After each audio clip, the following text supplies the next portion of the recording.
আসসালামু আলাইকুম। আজকের গল্প শ্রাবণের হানিমুন। লিখেছেন প্রচেত গুপ্ত। চমকে উঠল শ্রীময়ী। ওই লোকটা না? হ্যাঁ, তাই তো, ওই লোকটাই।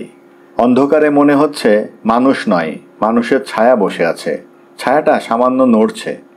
রাতের সমুদ্র দেখায় আলাদা মজা। আজ বেশি মজা লাগছে, কারণ আজ সন্ধে থেকে অঝোরে বৃষ্টি শুরু হয়েছে। শ্রীময়ী মুগ্ধ।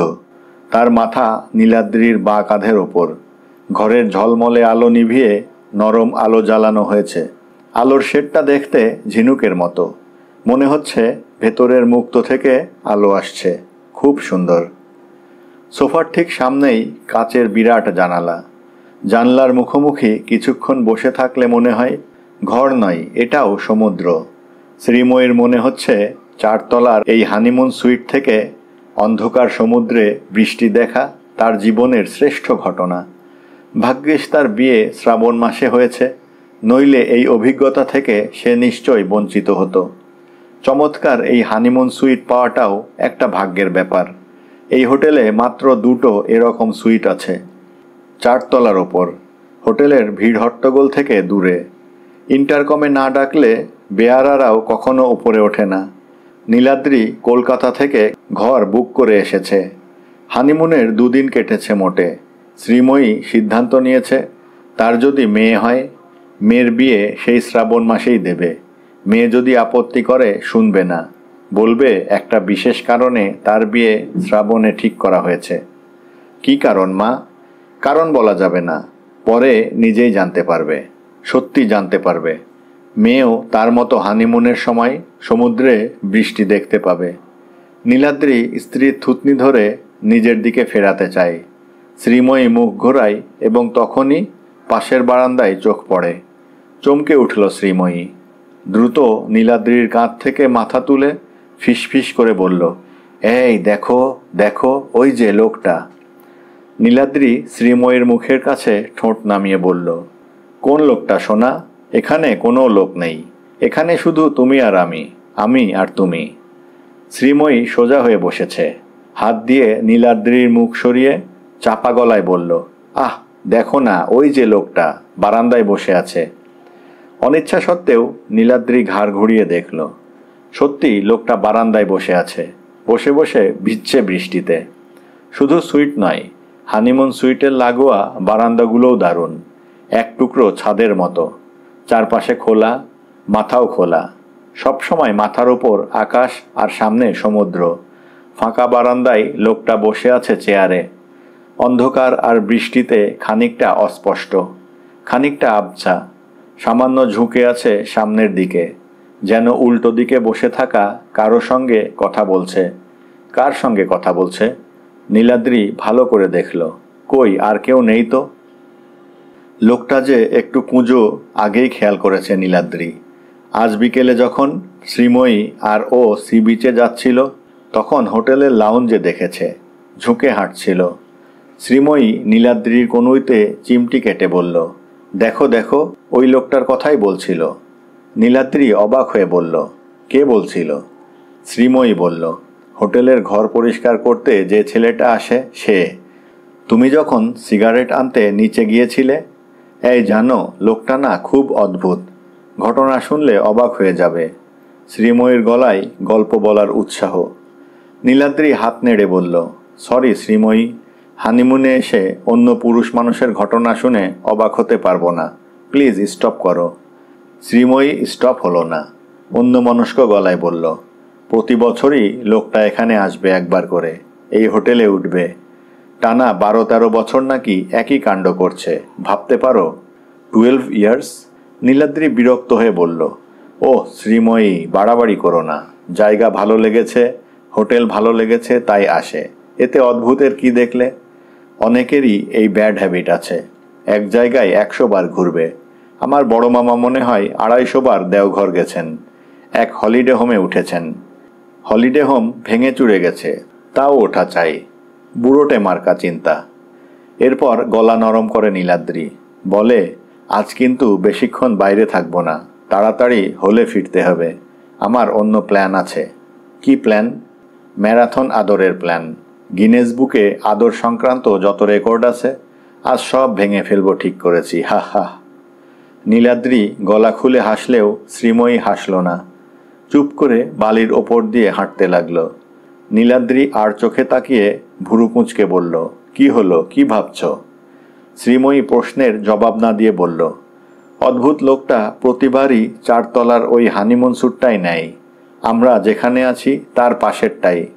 নিউলি ম্যারেড কাপল ছাড়া এই ঘর কাউকে ভাড়া দেওয়া হয় না। একমাত্র এর বেলাতেই ছাড় আছে। ওকে একলা ঘর দেওয়া হয়। বেয়ারা ছেলেটা বলছিল এই লোক প্রথমবার এখানে এসেছিল হানিমুন করতে, বউকে নিয়ে ওই ঘরে উঠেছিল। সারা রাত বারান্দায় বসে গুটুর গুটুর করে গল্প করত। মেয়েটি বছরখানেকের মাথায় মারা যায়। মনে হয় বাচ্চা টাচ্চা হতে গিয়ে কোনো গোলমাল হয়েছিল, অন্য কিছুও হতে পারে।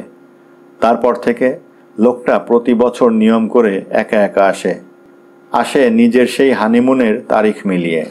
দিন 3-4 থাকে, তারপর চলে যায়। বেশিরভাগ সময় ঘরেই থাকে, বেরোয় না। নীলাদ্রির বিরক্তি বাড়ল। দাঁতে দাঁত চেপে বলল, কি করে, মরা বউয়ের ধ্যান করে? শ্রীময়ী এই ঠাট্টায় বিরক্ত হলো। ভুরু কুঁচকে বলল, যা, ওরকম করে বলো না। লোকটা স্ত্রীকে নিশ্চয়ই খুব ভালোবাসত, হয়তো ভালোবাসার বিয়ে। হানিমুনের দিনগুলো এখানে এসে তাকে মনে করে। শুনতেও ভালো লাগে। তোমার লাগছে না? না, লাগছে না। যত সব পচা সেন্টিমেন্ট। শ্রীময়ী স্বামীর মুখের দিকে তাকিয়ে বলল, এই, আমি যদি পট করে মরে যাই তুমি এরকমভাবে আসবে? নীলাদ্রি আর পারল না, রেগে গেল। নিজের হানিমুনে অন্য মানুষের ভালোবাসার কথা শুনলে রাগ হওয়ারই কথা। তাছাড়া মরা টরার কথা এই সময় মানায় না। সে রাগ হওয়া গলায় বলল, বাজে কথা বলো না শ্রীময়ী। এই গল্প সব ট্যুরিস্ট স্পটেই চালু আছে। হোটেলওয়ালারাই প্ল্যান করে ছড়ায়, যখন যেমন সুবিধে। হানিমুন কাপল পেয়েছে তাই হানিমুনের গল্প ছড়াচ্ছে। এমনভাবে বলছে যেন এই হোটেলের প্রেম একেবারে বিরাট প্রেম, একেবারে জীবন মরণের সীমানা ছাড়িয়ে চলে যায়। আহা, শুনে তুমিও দেখছি গলে গেছো।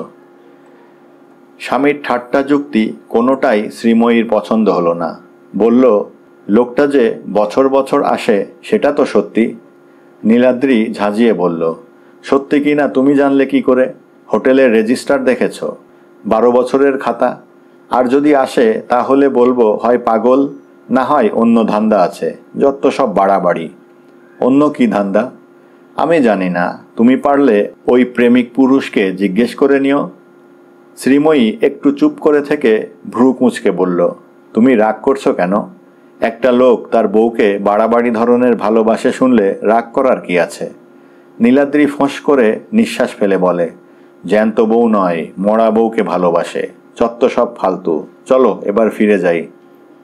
কথা শেষ করে নীলাদ্রি স্ত্রীর হাত ধরল। শ্রীময়ী হাত সরিয়ে নিল।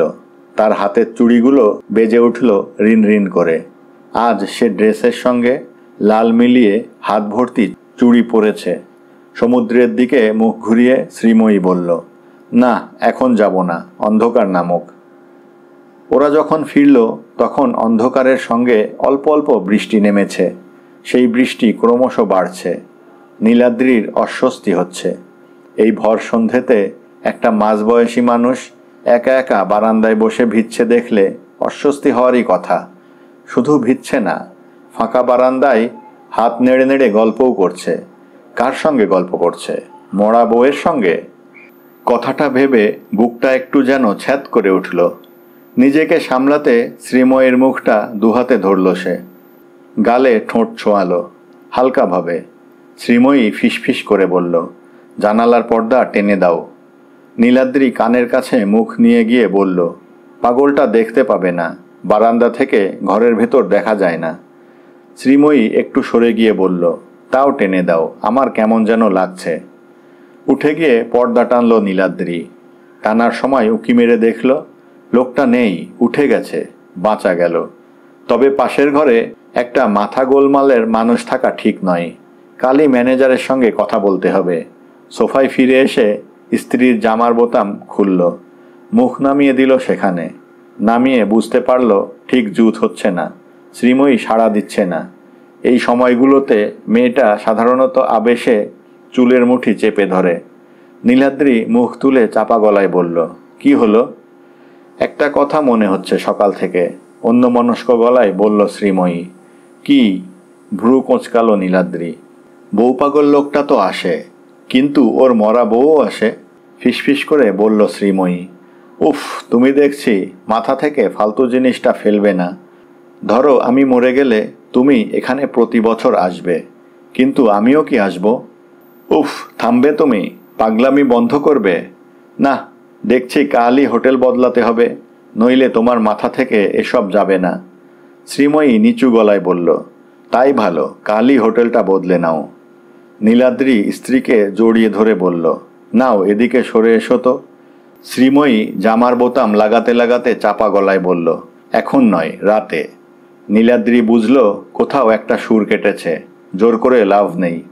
শ্রীময়ীর মন সহজ করতে সে ইন্টারকম তুলে ডিনারে খিচুড়ি আর পমফ্রেট ভাজার অর্ডার দিল। বেশি রাতে ঘুম ভাঙল শ্রীময়ীর। বৃষ্টি বেড়েছে, সমুদ্র গর্জনের সঙ্গে ভেসে আসছে সেই শব্দ, বড় সুন্দর, যেন যুগলবন্দি। জানলার পর্দা ভেদ করে বিদ্যুৎ চমকের আলো ঢুকছে অন্ধকার ঘরে। শরীর ভরা তৃপ্তি নিয়ে শ্রীময়ী ঘুমন্ত নীলাদ্রিকে জড়িয়ে ধরল। আর ঠিক তখনই পাশের বারান্দা থেকে ভেসে আসা আওয়াজটা শুনতে পেল সে। হালকা রিন রিন ধরনের আওয়াজ, মেয়েদের হাতের চুড়ির আওয়াজ। নগ্ন শরীরে ধড়ফড় করে উঠে বসল শ্রীময়ী। কার চুড়ির আওয়াজ? নিজের হাত ভর্তি চুড়ির দিকে তাকালো অন্ধকারেই। বৃষ্টি আর সমুদ্রের আওয়াজ ভেদ করে পাশের বারান্দা থেকে ভেসে আসে মেয়ের গলার ফিসফিসানি। শ্রীময়ীর বুঝতে কয়েক মুহূর্ত সময় লাগল। এ গলা তার চেনা। নিজের গলা চিনতে মানুষের একটু সময় তো লাগবেই। ধন্যবাদ।